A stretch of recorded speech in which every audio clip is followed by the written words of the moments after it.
So this is a gas cap vent video. I've been asked about, probably 4 times in the last 3 weeks between Facebook and YouTube. So to start with, you just get yourself a gas cap. It don't even have to be a very good one. You'll see it has on and off, and you can flip the switch back and forth and whatever, you know. Put it to the on position, and then take screwdrivers. It is hard to do one-handed, by the way. Take screwdrivers and pry it up underneath it on one side, then you'll have to go to the other.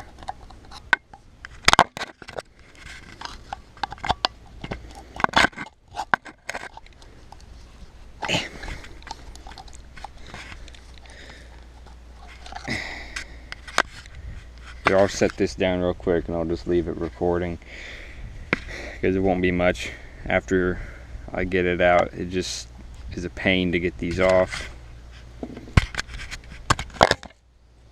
And you really need 2 hands to do it. It's difficult to do with one. And it's really hot outside, so I don't feel like wearing the helmet. Alright, now that it's off, you're left with this, which is no good. You can either keep it or throw it away, whatever. And if by some chance you screwed up and didn't switch it to the on position, there's a little slot down there that you can stick a screwdriver in and still flip it. But now that it's at this point, I'm not even sure if you really wanted to, if you could get that back on all the way. But now that it's at this point, you can see there is a hole in the bottom here. There's a hole that goes all the way through. As you can see daylight through it. And what that does is it's just a hole. So you go to Lowe's and get you an 1/8 inch brass barb fitting, because that way it'll fit on the vents for like the differential, and I have this extension put on it just to make it a little bit easier.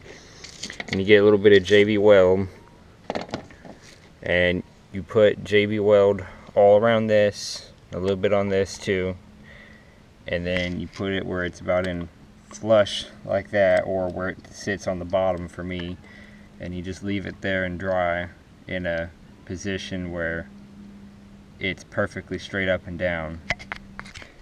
And then after it's all done, you just pretty much poke it around, make sure that it's not sitting crooked and doing whatever, and you'll have to twist it so it doesn't get those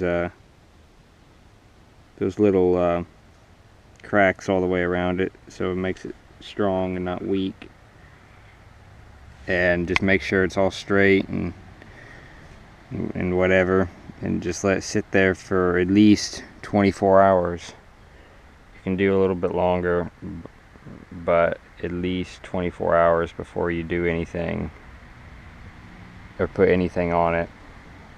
And after it's dried, you can kind of scrape off the extra around the barb fitting if you want to. I don't usually bother, but you don't have to use an 1/8 inch barb if you don't want to. I just do it so you can use the vent lines.